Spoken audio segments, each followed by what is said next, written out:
Assalamualaikum warahmatullahi wabarakatuh. Sahabat Qopiah Muslim yang dirahmati oleh Allah, sebelum kita mulai pembahasan kali ini, mari kita buka video ini dengan berdoa bersama. Silakan tundukkan kepala sejenak, dan niatkan dalam hati.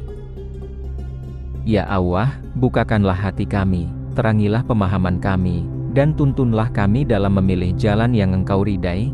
Berikanlah kami jodoh yang baik, yang menjadi penyejuk hati dan penguat iman. Amin ya robbal alamin. Sahabat sekalian, salah satu keputusan terbesar dalam hidup adalah memilih pasangan. Ia bukan hanya teman seumur hidup, tapi juga akan menjadi partner dalam ibadah, dalam perjuangan, dan dalam membangun generasi masa depan. Maka, Islam memberikan pedoman yang sangat jelas agar kita tidak salah langkah. Nah, di video ini kita akan membahas 9 cara memilih pasangan hidup menurut ajaran Islam, lengkap dengan penjelasan yang mendalam. Yuk, simak sampai akhir, dan jangan lupa tuliskan pendapat kamu di kolom komentar. Siapa tahu bisa jadi manfaat bagi yang lainnya juga. Pertama, taat beragama, itulah pondasi utama. Kalau kita bicara soal pasangan, maka yang paling pertama dan paling utama adalah apakah ia taat kepada Allah, apakah ia menjaga sholatnya, apakah ia punya rasa takut kepada dosa. Rasulullah Shallallahu Alaihi Wasallam bersabda, pilihlah karena agamanya, maka engkau akan beruntung. Karena pasangan yang takut kepada Allah akan menjaga kehormatan kita, tidak menyakiti, dan tidak mempermainkan perasaan. Kalau agama sudah kuat, insya Allah aspek lain bisa dibangun bersama. Kedua, enak dipandang, nyaman di hati. Islam tidak melupakan fitrah manusia. Kita dianjurkan untuk melihat calon pasangan sebelum menikah, agar muncul rasa suka. Bukan harus cantik atau tampan sempurna, tapi cukup yang membuat kita tenang dan nyaman. Karena pernikahan bukan sehari dua hari, tapi insya Allah seumur hidup. Rasa nyaman saat melihat pasangan akan memperkuat ikatan hati dalam rumah tangga. Ketiga, bukan mahram, pastikan halal.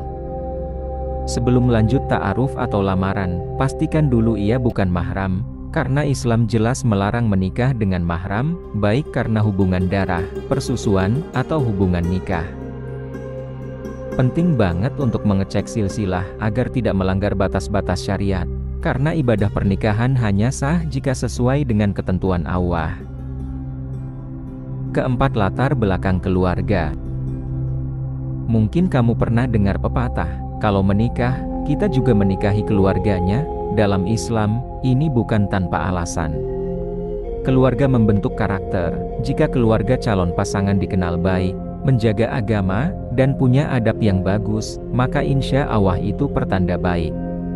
Meskipun tentu saja, setiap orang bisa berubah, tapi lingkungan tetap berpengaruh besar. Kelima, sekufu itu penting. Sekufu bukan berarti harus sama dalam segalanya, tapi setara dalam hal-hal yang prinsipil, agama, akhlak, visi hidup. Kalau kita ingin hidup sederhana, tapi pasangan mengejar dunia berlebihan, akan ada gesekan. Kalau kita ingin bangun keluarga Islami, tapi pasangan tidak peduli dengan agama, akan berat menjalaninya. Maka, carilah yang sevisi, agar bisa berjalan seiring dan saling mendukung. Keenam, pekerjaan dan kesiapan finansial. Untuk laki-laki, Islam mewajibkan bisa menafkahi, tidak harus kaya raya, tapi ada ikhtiar dan tanggung jawab.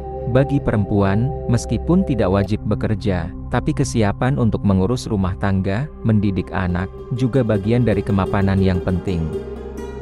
Saling melengkapi, saling menguatkan, jangan hanya lihat saldo rekening, tapi lihat semangat dan kejujurannya. Ketujuh, kesehatan fisik dan mental. Pernikahan bukan hanya soal cinta, tapi juga soal kesiapan fisik dan mental. Dalam Islam, pasangan yang sehat secara lahir dan batin lebih siap membangun keluarga yang kuat. Tapi ingat, kesehatan bukan berarti sempurna, yang terpenting adalah saling menerima dan siap berjuang bersama dalam suka dan duka. Kedelapan, cerdas dan bijak dalam sikap. Pasangan yang cerdas akan menjadi rekan diskusi, bukan pemicu stres. Ia bisa menenangkan, bukan malah menambah beban. Cerdas bukan soal gelar, tapi soal kebijaksanaan dalam mengambil keputusan, memahami masalah, dan menyelesaikannya tanpa emosi berlebihan. Pasangan seperti ini sangat langka, tapi kalau ditemukan jangan dilepas. Kesembilan, tidak cemburuan berlebihan. Cemburu adalah tanda cinta, tapi kalau berlebihan bisa jadi racun. Pasangan yang terlalu posesif, curiga terus-menerus, tidak memberi ruang gerak, akan melelahkan dan merusak kepercayaan. Islam mengajarkan untuk menjaga rasa cinta dengan adab, termasuk dalam hal cemburu. Percaya dan saling menjaga jauh lebih kuat daripada pengawasan terus-menerus. Sahabat Qopiah Muslim, ingatlah, jodoh yang baik tidak datang karena kita banyak mencari, tapi karena kita banyak memantaskan diri. Perbaiki sholat kita, perbaiki adab kita, perbaiki hubungan kita dengan Allah, karena jodoh adalah cerminan dari siapa diri kita. Jangan lupa, selalu libatkan doa, sholat istikharah, mohon petunjuk dari Allah, karena hanya Dia yang tahu siapa yang terbaik untuk kita di dunia dan akhirat. Kalau kamu punya pengalaman soal memilih pasangan, atau pernah mengalami dilema dalam menentukan jodoh, yuk ceritakan di kolom komentar. Siapa tahu cerita kamu bisa jadi pelajaran dan inspirasi bagi yang lain. Dan kalau kamu merasa video ini bermanfaat, jangan lupa klik like, subscribe channel Qopiah Muslim, dan bagikan ke teman atau saudara yang sedang menanti jodoh terbaik. Semoga kita semua diberikan pasangan hidup yang syalih dan syalihah, yang menjadi jembatan menuju surga. Amin ya robbal alamin. Wassalamualaikum warahmatullahi wabarakatuh. Jazakumullahu khairan.